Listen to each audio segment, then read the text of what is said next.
谁尽力谁犯罪，谁的打法不团队，其实就是打得不像人类。大家好，这里是袁某人。在 MSI 次轮的 BO5 里 ，LPL 1、2号种子被歼几和 T1 各自击穿，虽然守住了第二赛区和4号种子，但大伙的表现还是让人觉得惋惜。AL 好说歹说，是和歼几打满2比3惜败，可以说句可惜。可 T1 是直接把 BLG 给干得透透的了，3比0的速通，输得比去年滔博还快。从游戏内容来看 ，AL 虽然没有拿下，但起码还能看到调整的方向，而 BLG 和 T1 的表现差距，基本就是 Gumayusi 和兵哥的信誉分差距了。当然呢，本期并不是一个吐槽项的内容，毕竟比赛还没有结束，短赛程的比赛重心一定是梳理优先级。这个优先级不是单指英雄选择，而是选手得知道什么行为、什么英雄、什么团战画面，在这个版本能够事半功倍。今天我就来和大家聊聊这些比赛看下来，我个人对 MSI 版本的一些思考，纯主观不代表正确，也欢迎大伙和我一起讨论。为了方便理解，我将本期分为版本资源的梳理、团战思路的变化，还有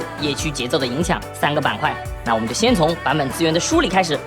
在版本梳理上，我先给出我的答案，那就是当前版本的资源团优先级里，龙没有那么重要，只是超虫更不重要。当然，龙魂还是重要的。就除了男爵外的所有资源，其实他们本身的价值其实都不太值得去硬控。注意，不是不控，而是不值得硬控。英雄联盟自今年14.19版本调整了整个装备系统后，它就已经不是一个能1打5的版本了，因为同样的钱只能买到更少的输出。现在比赛中，大伙看到一个点很 C， 但往往会有一个副 C 在默默发挥，只靠一个人 C 是赢不了比赛的。比如 T1 打 BLG 第一把，明面上 Faker 的发条血 C， 但别忘了这把 Gumayusi 同样是完美发挥。不能1打5，指的是现在任何单一大核 C 位，哪怕自己经济领先再多，输出也绝对没有办法像神话时期那样一个人输出顶3个 C 位。而现在版本大伙等级都不低啦，打野甚至经常能和单人线一个等级，所以 C 位面对的前排会相当的肉。那这是一个没有1打5土壤的版本，那和小龙资源不值得硬控有什么关系呢？问题就在于现在所有队伍都已经对小龙这个资源达成了共识，哪怕 G2GAM 都知道要控龙去赢。控龙确实在这个版本最简单最粗暴，因为你也确实没有别的资源了。速龙战术也确实好用，但有效果往往不是因为龙资源本身，而是通过龙团积累了优势。就像先机和胜率的关系，不是因为拿了先机所以有胜率，而是有了优势才容易拿到先机。当大家都觉得这个东西重要时，它就没那么重要了。控龙当然有价值，但现在比拼的核心在于你付出的代价高低。在第2赛段的季后赛，很多队伍是没有摸到围绕下路线权、围绕龙打这个最容易赢的点的。哪怕知道了，但手里的牌、选手的英雄池也不一定能够支撑。但能够来参加 MSI 的队伍，对于速龙的防守、对于控龙的积极性、对于英雄的反制，那都不是联赛对手能比。大伙可以看到卡莉斯塔这个英雄的表现，卡莉斯塔在 LPL 第2赛段的胜率是非常高的，有60%以上。季后赛的数据也很不错，在 LCK 也同样有55%的胜率，并且季后赛出场的4场里也赢了3场。作为知名速龙战术的下路代表英雄，那卡莉斯塔在目前 MSI 的胜率是多少呢？是0。入围赛和正赛都没赢过，因为这个英雄选了一定要速龙。可当你的对手知道你想速龙，就肯定会有反制你的手段，不管是局内处理还是 BP 设计。本身卡列抢下路线的强度就没以前高，你再被 counter 下就很难发挥了。相比呢，同样是版本削弱，但 Nico 依旧能保持超高胜率，就是因为 Nico 对线权的掌握更强更稳定。说白了，大伙版本理解趋于一致，达成共识后，对小龙的处理、对下路线权的处理都会更舍得投入。所以实际上红色方的 counter 价值是在上涨的。在 LPL 呢，红蓝方胜率差距极大，蓝色方足足有56%的胜率，而 LCK 也是蓝色方略微领先。但在本届 MSI 截止7月8日 AL 打完 CFO 一共57场里红色方的胜率却反而是更胜一筹的。总体来说已经可以算是5-5开了。包括 CFO 打 AL， 他们也是在连输2把后直接改选了红色方去提一个下路的优先级。所以当彼此都知道对手下一步大概率要干什么的时候，执行难度就是会提升的。BLG 打 T1 3场根本控不到龙，那不是不想控而是控不到。BLG 和 AL 已经是联赛内小龙控制率最高的2个队伍了，场均控龙数也都在前3，但重视之间也亦有差距。比如 BLG 在目前 MSI 的几场 BO5 里，我们就能看得出还是没那么重视，因为之前的强度 BLG 只需要投入70分的资源就能控到这条龙，而现在对手知道你会重视，所以会把控龙需要的成本拉到90分。一旦你的投入没有90分，抱歉，那你就拿不到了，或者说会慢节拍，所以打 T1 的这3场，第一、第2场那都有一些人头优势的情况下，BLG反而各种出问题，导致没有能控到。问题的本质就是，虽然我重视，但为此愿意付出多大的代价，BLG还是没有理清。T1 打 BLG 第2把的第3条龙就是最典型的例子了。这里大优势的 BLG 为什么没能控龙呢？具体的复盘已经很多人复过了，我推荐大伙儿看一下楚军对这块的分析。那这期我们不讨论操作和这些决策，而是从选手行为背后去思考他们的理解。我们能明显感觉到 BLG 虽然知道说我要控小龙，但优先级还是不够高的。如果 BLG 真的把小龙当做重中之重，那从一开始奥恩交闪走，猴子就不该跟闪，安妮也不该给大，嫖你一套，稳稳吃资源不就行了嘛？我那么大的优势，因为小龙马上刷新的这个节点，他们是没有入脑的。后续 Elk 选择回城，我们可以说因为有 TP 赶得及。那冰的这个 TP 怎么解释呢？那左手在明知有人包夹的情况下摊塔又是怎么解释呢？如果小龙的优先级在 BLG 眼里真的足够高，那这是一条远古龙而不是小龙。相信我 ，BLG 是不会这样给技能的，也不会有这么多多余动作的。小龙到底价值如何 ？BLG 真的没理清。而类似的情况啊，其实贯穿整个 BO5，甚至你往前看打 M 溃，甚至入围赛它都有，只是那时候强度不够，很多时候最后也能控到，但 BLG 总给人一种没必要那么急的感觉。相比，大伙可以去看看 CFO 的游戏内容，他们对于小龙的重视程度就是更高的。为龙，我甚至可以亏线去抢位置，所以在龙刷新前的这个集结速度看就非常果断，因为他们队伍对于目标物是很清晰的，内部梳理的很好。如果说 T1 是速龙战术执行的最坚决、牌库最多的队伍，那么资源团前的管理做得最好、最合理的，那还得论奸计。可即便是奸计啊，也一样会被 G2 用速龙偷一把。所以在全局 BP 下，你想到和做到是有区别的。那相比 BLG、AL 对于小龙的重视程度无疑更高。可又说回到前面的问题 ，AL 这个队伍对于控小龙或者别的资源，愿意付出的代价又太高了。同样的资源团处理，在歼几的第3场第2条龙这里，我们可以看到 AL 下路是没双招也没大招的，而视野已经确认了岩雀会先动。阿卡丽这里手上应该卡了经济，要回家推推棒再出来。那视野劣势、位置劣势、后落位的情况下 ，AL 还是选择硬接这波团。虽然 AL 的阵容后期不一定能稳持歼几，但现在双 C 都有一定的经济优势，且野区对位也有小领先。这时 AL 完全可以选择让阿卡丽多摊一个上路塔皮，强化自己的单人线优势，中路再顶一波线嘛。然后巨魔去换上野区，而歼几不可能去跟你做半区置换，因为 AL 下路是塞恩，越塔的难度很高，而乔比要回上路塔吃线 ，AL 也可以去卡他的发育。不是说不能接，但维鲁斯和巴德都没大的情况下，这种团操作难度极大。此时的局面其实就是 AL 他需要投入100的成本去拼这条龙团，那就很不值得。就这条龙即便控了，真的对 AL 的局势有很大的帮助吗？其实是没有的。但硬接确确实实把前面的优势都送了，所以很多经济优势在这个版本不一定能够转化为实际优势。AL 打歼几的整个 BO5给我的感觉反而是太过于执着于资源上了，一看就不好接的团其实可以放，本来可以不需要支援的团其实没必要硬支援，就拿到资源还好说，但拿不到还死人，那就直接会养爹炸穿。这个版本任何单一资源都不值得勉强，因为一旦劣势伤害就不太够了。在 CFO 和 T1 血战的第4把，只论阵容啊 ，CFO 后期它是优势，有镜、朗姆、蛇女和蝎子嘛，团战质量肯定比 T1 这边要高。T1 其实是很看波比大招质量的，而在被团灭了一波加丢了男爵后，双方争夺 T1 的这个 team 牌龙，可我们能发现 T1 是不会特别着急的。这个站位其实很多打野就会想去拼惩戒，赌赢了我就龙魂嘛。但 T1 即便他刚输完一波团，也会觉得哎没到那个份上，不行就给你了，因为技能还没好嘛。多兰甚至抽空去推了波中线，所以我就等技能好，等你路出破绽。就大伙一定要有一个认知，那就是现在全局 BP 没有完美的运营，没有队伍不会失误，一定会有失误的，一定会犯错的，一定会有人送的。不是全局 BP 的版本，它都会有一套最优解，而比赛它是围绕着这个最优解来进行变化和博弈的，所以会严谨很多。但现在全局 BP 不是这样，我知道下路有线权，速龙好赢，但你不可能5把都做到选到能够有线权能速龙的阵容。所以我说龙本身不重要，重要的是每一波资源团的收获。有些阵容可能看着很猛，但你的对手还真是不一定熟练的。减少白给的机会，在这个输出不够也缺钱的版本是很重要的。当大伙都在无脑控龙的时候，你提高对资源团后续走势的判断，去思考怎样运营更值得。有优势那就一定要提前落位，该控就控，但劣势或者军事可以适当的去做调整，可以不抢龙不拼城啊，而是一开始就想着我就杀人给 C 位拿经济，或者说我直接就打半区置换呢，这不是 S14潮虫那种你豪滚雪球的版本，前期你不得不争，而且比起小龙啊，潮虫的价值也是更低的，不能说是陷阱，但确实不是一个值得队伍付出太多代价的资源。比如我们拿 A 瑶打歼击的决胜局，在已经失位的情况下 ，A 瑶你去强行支援就是一个很差的判断决策。潮虫顺手能拿就拿，不拿其实影响真的没多大。潮虫不重要的根源还是因为留给队伍磨塔皮的时间太短了，因为生态就是这样，大伙它都在疯狂的转线，你摊塔皮落位慢，可能就会亏节奏，然后龙团就拿不到好位置，所以线权大家都会尽量转化为龙团的优势落位。这点我们可以参考 CFO 打 A 瑶的第4局，这场对线期 A 瑶已经算很惨了吧，除了圣枪哥有优势外，中下其实都不舒服，输刀也输得厉害。可就这样的一个对线优势，14分钟，实际上 CFO 从塔皮上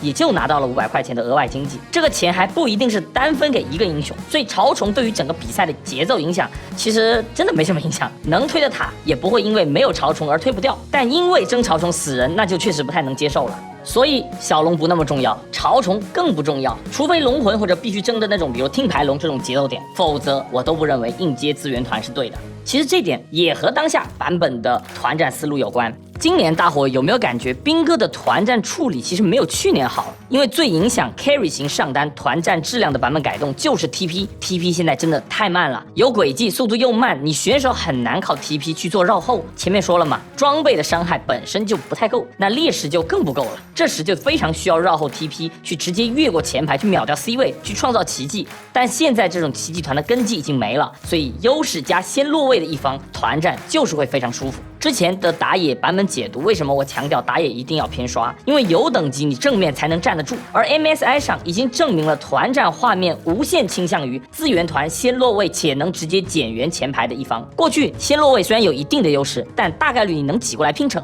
先落位自带的优势是视野不会太吃亏，也能够通过草丛抓机会，还有一个开资源的窗口期，但同样也是有缺点的，比如打野会被锁在资源点位置附近，配合打龙的英雄他位置也会被锁定，你很容易被包夹。可现在没有 TP 绕后，包夹团战成立的难度变大了，只要先落位的一方吃资源够果断，对方打野走过来抢资源就很难，同时你也很难留人，而且还是那个词嘛，共识。当所有队伍都知道龙重要时，开的也会很果断，所以留给后落位一方慢慢压过来的空间和时间就更小了。而且相比去年的 S 赛，今年前排的韧性是完全不够用的。当下版本能打控制的英雄又特别多，在去年的14.10版本，精密系符文里的韧性被删，前排英雄就只能靠水银鞋和血手来获得韧性。但去年的血手还比较强势，走焚天加血手配水银鞋的战士还有很多。我们看去年前排英雄他抢位置的压力是没有现在明显的，可今年呢，战士出血手的频率大大减少了。像潘森、魏小赵第2件很多都会选择加强后的黑切，前排韧性你就全靠一双水银鞋了。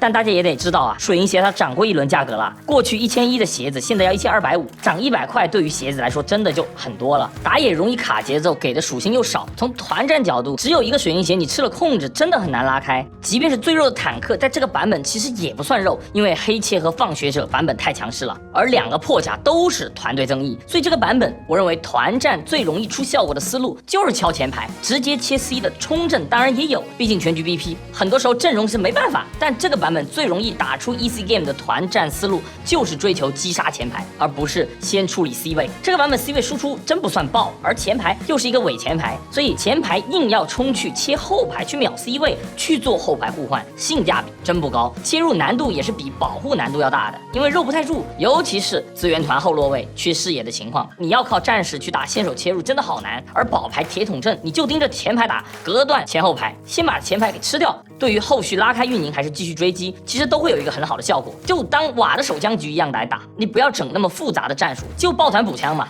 这点歼击就非常值得我们学习。在和 AL 生死局的第5把 King 作为唯一的突进，他整局游戏其实都没有做任何想要直接控到后排的动作。我优势就应该只打前排，除了那波被塔尔赞的闪现骗进塔里外，歼击几乎都是围绕着前排去做拉扯。而相反 ，AL 这场为什么感觉打得很难看？首先第一波潮虫团选择太差，犯了这个版本我认为最差的团战思路。后落位的情况下还去打包夹，那团战就是一眼就完全打不了的样子了，素质不够啊，真没有办法呀。香克斯那一局的阿卡丽，即便前期再尽力，他也做不到单人秒后排，越后期就是越软的，冲后排的体系不是不行，只是真的太吃手法。这点我们也能从上单朗姆这个只能配冲阵体系的上路看出端倪。朗姆这个英雄胜率并不高，我们去掉入围赛的数据，也只有2胜4负，就圣枪哥和 King 赢了一次。而不仅仅是 MSI 啊，其实整个 LPL 第2赛段朗姆的总胜率才41%，而打法更防守的 LCK 朗姆的胜率更是不到30%。就以出场率和胜率来讲，朗姆真不算强势。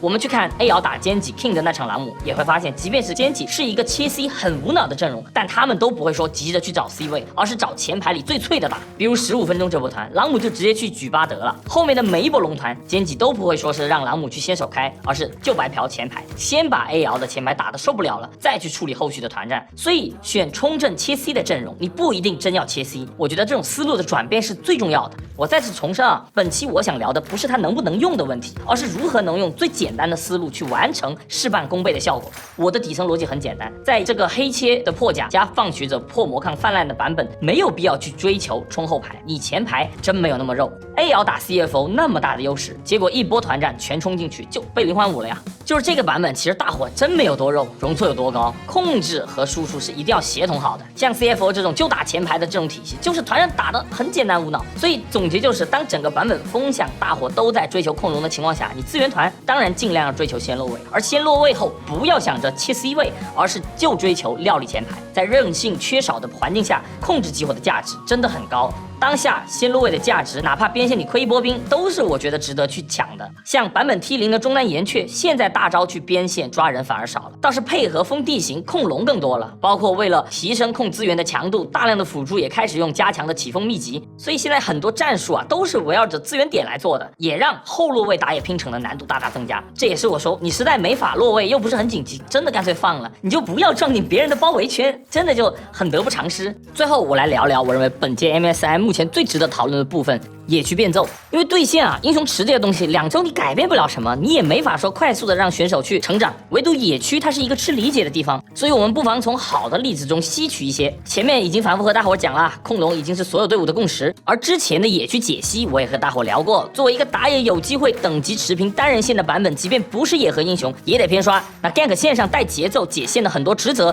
得分给辅助做。现在所有打野也基本都是走 F6 开保自己发育的路线，而 BLG 和 A 瑶已经是 LPL 在这块做的最好的队伍了，但下路争抢更激烈 ，MSI 强度更高的情况下，你下路不可能把线优了。这时我认为打野该做一些变奏。整个 MSI 我看起来，大伙都主刷时且都会刷的情况下，纯刷真有点 C 不动。和小龙一样嘛，野区规划大伙都会，你刷不出优势。很多局即便有了一些野区优势，也会因为线权的丢失导致野区优势扩大不出去。就大伙都有共识的情况下，变奏是我认为 A 瑶和 BLG 打野需要思考的点了。其中俊家的变奏策略是我认为非常值得我们赛区参考的，因为俊家的节奏确实对 CFO 这个队伍的进攻效率有非常大的增幅。我们先来看 CFO 的几个例子。打 T1 的第2把卢娜打卡列，前期 T1 是拿了推荐权的呀，但在野区入侵的过程中呢，姑妈 UC 被多个够下了一波血，而往后 T1 下路直接没线了。后面由于不知道 CFO 下路回城转线了没有，所以 Carry 脸瘫草丛又被打出了闪现。T1 的卡列已经差不多算世界第1的强度了，但 CFO 下路算是靠着野区拿回了主动权，然后雪球也开始滚动了。我们可以说这算一个意外。那第一局拿到硬辅去打飞机加 Nico 这种强势的下路组时，俊家的3级抓下也是把游戏节奏拉回了 CFO 手里。俊家虽然亏了一些野区节奏，但极大的缓解了下路的压力，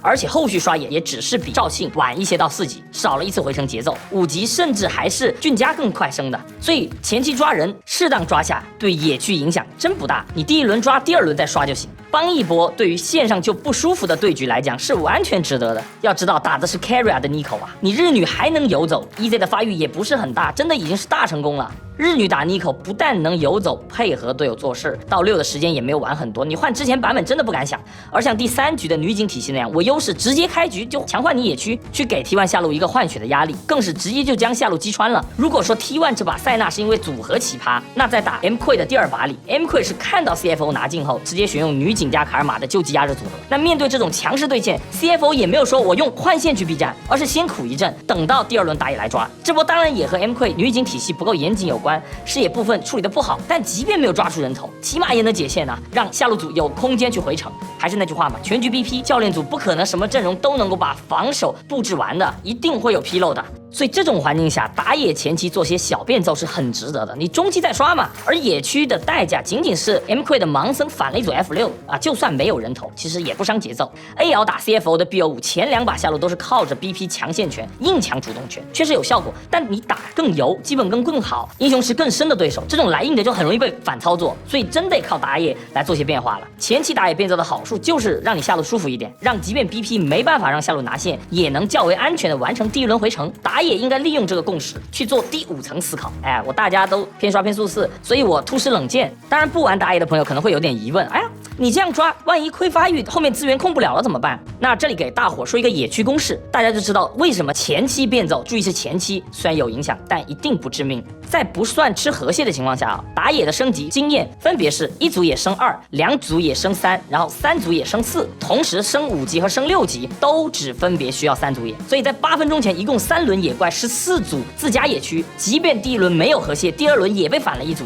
但一样不会影响到打野升5级。而8分钟前第3轮野你吃个3组野也能够6级了，只是后面会慢一点点。但如果能够让线上舒服解放辅助拿到先落位，那其实完全可以弥补这些亏损。变奏是绝对不会卡等级节奏的，除非死了，或者说连续被反了2组以上，不然怎么刷那都是可以到6的。就如果这样聊有点抽象，我举个例子，打歼击的第5把，塔赞的蝎子通过反蹲成功的打掉了猪妹的闪现，然后反了猪妹的红 buff， 同时野区也防住了猪妹的交换。哎，好像野区优势很大，但实际上两边打野几乎是同时4级，也同时5级的。塔赞除了反了1组红，打了一个闪就没了，野区的反野看着好像压着打，但没有实际影响。可猪妹 gank 到了1次线上，那对于整个游戏局势的影响就完全不同了。AL 后面为中路丢线权付出的代价要高太多了。所以假如我们加入一些变奏思维，我们来试着推演一些例子啊。BLG 打 T1 第3把，开局狐狸拿了1血，但学的是 E， 那肯定会被推线。这时北川3组也刷完，我直接不管了，中路路过直接揍一波瑞兹的状态，因为瑞兹是1级直接交 TP 上线的 ，Faker 就是为了保经验拿线权，这里干一波血就是对线上很大的帮助 ，K 皇会舒服很多，后面也能争取到1次回城的机会，不会一直被推。那我知道会有朋友说啊，那你不怕 Onder 反蹲吗？那还是那句话，共识啊，这个版本打野都偏刷，都是尽量走速4，然后去对面 F6给个眼，都是公式。如果这样变奏，你打野都能反蹲到，那你真是牛大了。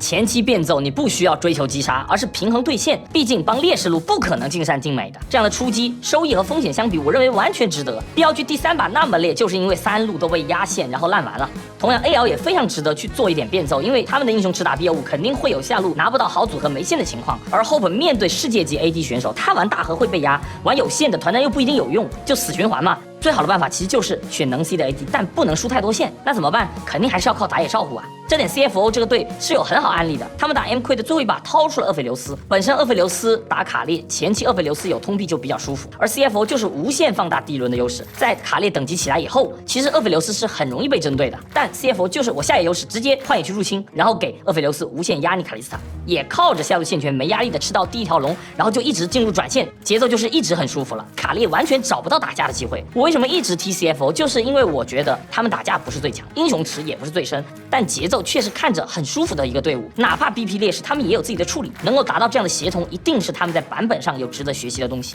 我们把变奏带入一下 AL 打 CFO 的第4局吧。这场 AL 拿了金克斯，但是属于一个小翻盘的。我觉得 AL 其实完全不应该这么被动。大树前期已经入野插眼，确认皇子开野，他其实直接 F6 往下刷，3级抓下完全可行啊。皇子不可能在同样的时间去下的，眼看着呢。而且即便皇子在大树抓下的时候换野区，也最多亏1组野，上路圣枪哥有线也完全可以来帮。就变奏做一些小变数，现在真的是每个队伍都在打控龙。这时如果你打野前期创造一点变数，比如换个闪，那对于后续的这种资源争夺会有个完全不同的画面。比如前期抓这个锤石，我2级机器人跟你换闪是完全不亏的呀。现在按正常刷4就是吃个河蟹，然后去对面 F6 补个眼没了。就这种节奏，大伙都在打。只论打野这个位置当然是对的，但你要想比别人影响更大，就是要做一些变奏。虽然他等中路也抓到人了，但实际上俊家是已经在拼的，就是红 Q 贪了想操作，他为了保证压制没有去点眼，也没有很防 gank。当然最后1换1肯定也不亏就是了。所以总结来讲，我认为本身速4控河蟹在下路本身能拿优势的情况下，打野求稳这样肯定不是错误的。但当下路没法优势甚至是劣势时，打野你还速4本身没错，但它确实不对。